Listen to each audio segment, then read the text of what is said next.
હાલો મિત્રો, કેમ છો બધા? મજામાં ને? તો ચાલો આજે આપણે મિલેટ હાંડવો બનાવીશું। જો મેં આ પલાળી દીધેલું છે, સવારમાં પલાળ્યું હતું, હવે હું સાંજે બનાવું છું। તો તેમાં આપણે હવે ભાજી બધી એડ કરશું। તમે ગાજર કે દૂધી એડ કરી શકો, પણ મેં બધી જ પ્રકારની આમાં ભાજી લીધી છે। સરગવાના પાન છે, અળવીના પાન છે, મેથી છે, કોથમરી છે, આ બધું જ મેં સરસ સુધાર નાખ્યું છે અને આપણે આ ધોઈને નાખવાની છે। પછી આ સૂકા મસાલા છે, એમાં ધાણા જીરું, હળદર, હિંગ એ બધું નાખશું ને વઘારવા માટે આપણે જીરું અને રાઈનો ઉપયોગ કરશું। મીઠું છે, આદુ મરચાંની પેસ્ટ છે, ખાવાનો સોડા નાખશું અને મીઠા લીમડાના પાંદડા નાખશું। તો ચાલો હું તમને બતાવું આપણે કઈ રીતે એડ કરવાનું છે બધું। તો સૌ પ્રથમ તો આપણે હવે ભાજી અંદર એડ કરી દઈશું। મેં સરસ ધોઈને લીધી છે, તમારે પણ ધોઈ નાખવાની છે। અત્યારે સરસ બધી ભાજી મળે એટલે તમારે ભાજી જ લેવાની છે।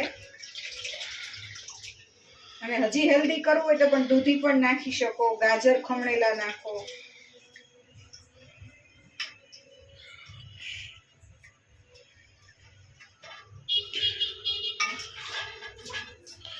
હવે આપણે મીઠું નાખશું।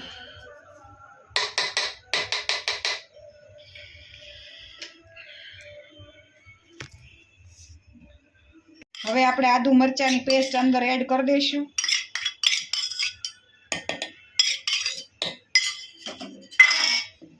લાલ મરચું એડ કરવાનું છે,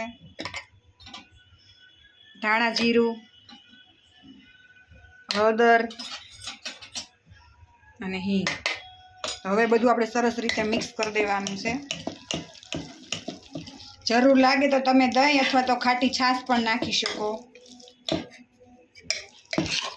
આમાં દહીં નાખ્યું છે, તમે છાશ પણ નાખી શકો સેજ ખાટું કરવા માટે। દહીંમાં મેં પલાળ્યું નથી, તમારે ખાટું પસંદ હોય તો તમે દહીંમાં પણ પલાળી શકો। લોટી ગરમ મૂકી દીધી છે મેં। હવે એમાં આપણે વઘાર કરવા માટે આપણે તેલ લેશું અને થોડું બેટર આપણે અલગથી લઈ લેશું।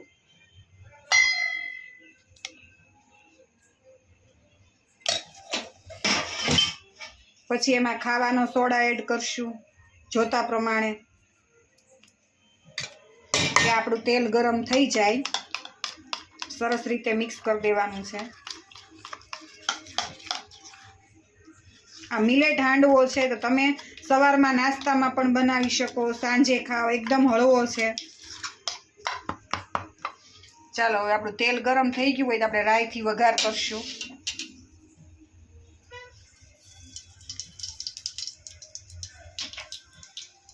રાઈ નાખી દીધી છે મેં, હવે થોડીક ફૂટવા દેશું।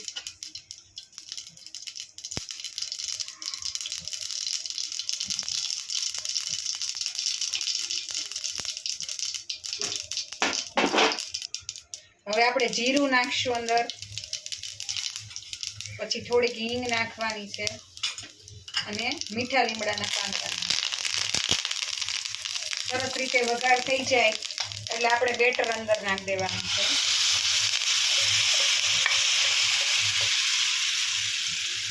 થોડા થોડામાં ફેલાવી દઈએ। તલ નાખતા ભૂલાઈ ગયા છે મને, તમે તલ નાખજો।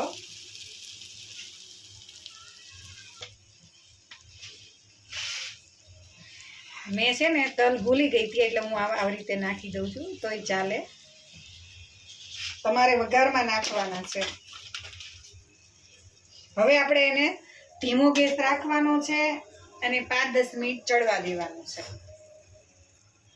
ધીમો ગેસ રાખીને પછી આપણે એને 5-10 મિનિટ માટે ઢાંકી દેવાનું છે। હવે આપણે જોઈ લઈશું આપણો હાંડવો સરસ રીતે ચડી ગયો કે નહીં। જો આ રીતનો ચડી જાય એટલે આપણે આવી રીતે ધીમે રીતે ફેરવી લેવાનું છે હાંડવાને।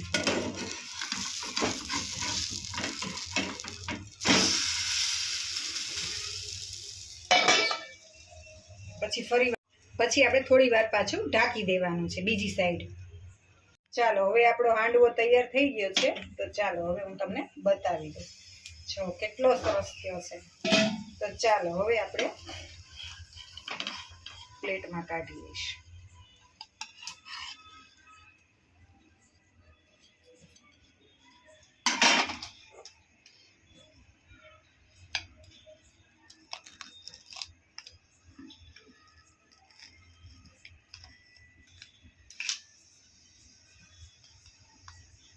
તમને બતાવી દઉં, એકદમ ગરમ છે.